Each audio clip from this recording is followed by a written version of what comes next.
I rise today to talk about a fallacy, that somehow this bill is the only way to get rate reduction here in the state of Michigan. I will say that everyone in this chamber, Democrat or Republican, agrees that we should have rate reduction. There is not one way to do it. There are multiple ways to have this conversation. But unfortunately, the Insurance Committee has not done that. There are 17 bills sitting in the Insurance Committee. Representative, I'll let you reference other ways in which this can be addressed, but not specific to any other bills that are in committee or before the House. The chair recognizes Minority Leader Singh. I won't bring up my 10-year high school reunion during this speech, but I appreciate the opportunity. Representative, please keep your comments confined to the merits of the bill. If you wish to speak. The chair recognizes Representative Singh. There are multiple ways to have this conversation. And the conversation that we're having today is deeply flawed. And I will walk through the flaws of this bill. The first flaw is that you keep suggesting that this is a rate reduction. My members and others have suggested to you that you know exactly what this is. There is a gaping hole in this legislation. Whenever you talk to an insurance company, you always have to look at the fine print. And guess what the fine print tells you? That the insurance company can go to the insurance commissioner and ask to be exempted from that rate reduction. That is a huge hole you can drive a truck through. How does that actually provide any type of rate reduction?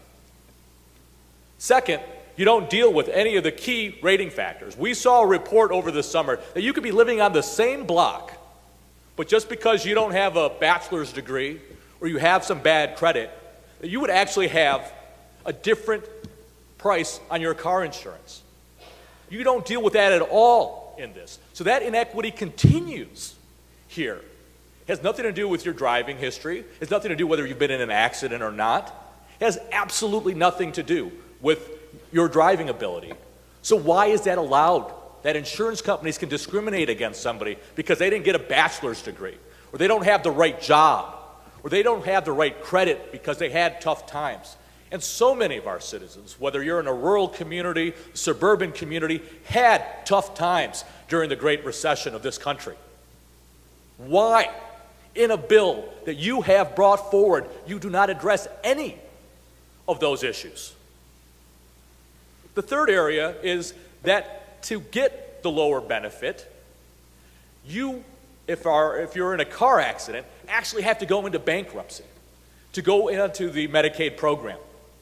At what point in time are we saying to our families that you have to lose everything that you have saved, everything that you have done as a family, to be able to protect your family by going into bankruptcy? So that's your solution, is to force people into bankruptcy? It doesn't make sense. The next item, as many of my colleagues have shown, is that this is a shift onto the taxpayers as well. House Fiscal has shown anywhere between $80 million and $150 million hole in the budget based on this plan. There are other ways of doing this without blowing a hole in our state budget. And we keep talking about a choice, that there's a $250,000 choice. The reality is, if you look at that fine print once again, you're not getting $250,000 worth of insurance. You're getting a hospital visit once you get in the car accident, and after that, you're only getting $25,000 worth of long-term benefits. Only $25,000. But you go around telling people that they're going to get $250,000. It is very likely that if you're in a hospital visit, maybe only spend $50,000, your benefit will only be $75,000. $50,000 for that hospital visit and $25,000 going forward. At what point are you giving that person $250,000? So you're out here suggesting that there's a level of $250,000, and it's very likely that no one will ever see that benefit. You are misleading people when you suggest that that is an actual option and a level that they will actually receive. We've already heard that we should be having a conversation with each other and with our colleagues in the Senate. I read a report by our Senate Majority Leader on the other side of the chamber that this bill is dead on arrival. Representative, comments of the Senate Majority Leader are not the question before the House. Please refrain from referencing the other chamber and keep your comments confined to the merits of this bill before the House. The chair recognizes Representative Singh. And the most egregious thing that happens here is that you cap the benefits of an individual. And when you cap those benefits, you don't allow them the opportunity to sue a guilty driver. In other states where they have capped benefits, they allow the ability to sue a driver who caused their accident. What you're doing in this bill is if somebody gets hit by a drunk driver, they go through all of their benefits.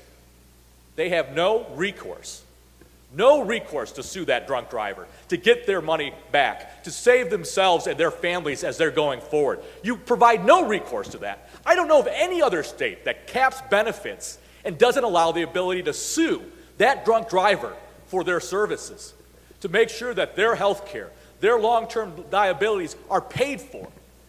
Why? Why are you telling that family that they cannot be able to sue a drunk driver?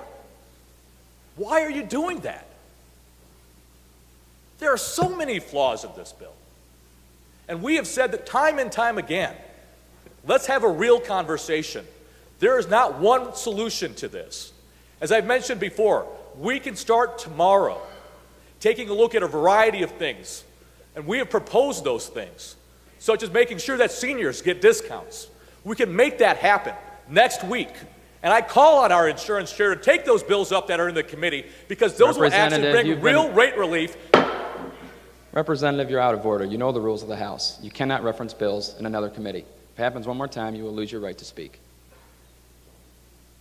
Do you wish to speak? Do you wish to continue speaking? The chair recognizes Representative Singh. Mr. Speaker, I've said that I am committed to having a conversation about bringing down lower rates. We should have the opportunity to talk about all of the things that are in front of this chamber that can fix this solution.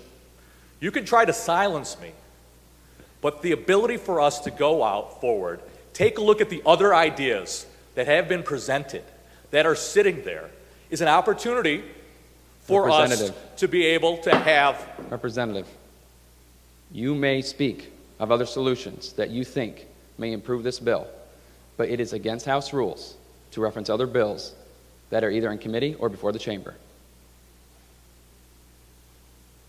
The chair recognizes Representative Singh. As I said, there are other ideas that are in front of this body to be considered. What I would like us to do is next week start this conversation again, because I am committed to getting to real rate reduction. I know both sides of the aisle, depending on how this vote goes, want to do that. And I want the opportunity to be able to talk about all of the ideas that can actually bring down real rate reduction. That is my commitment to this chamber, that this conversation continues so we can actually find real rate reduction, because it's a fallacy to believe that just one bill is the only way for us to go forward. So, Mr. Speaker, I encourage my colleagues on both sides of the aisle to say no to this, because what we do is we force families into bankruptcy. We tell them that they can't sue a drunk driver, and that they don't actually get the real benefits that you've promised them of $250,000. And because of that, we should turn this down, go back to the drawing board, and look at all the issues that are in front of us. Thank you very much, Mr. Speaker. Thank you, Representative.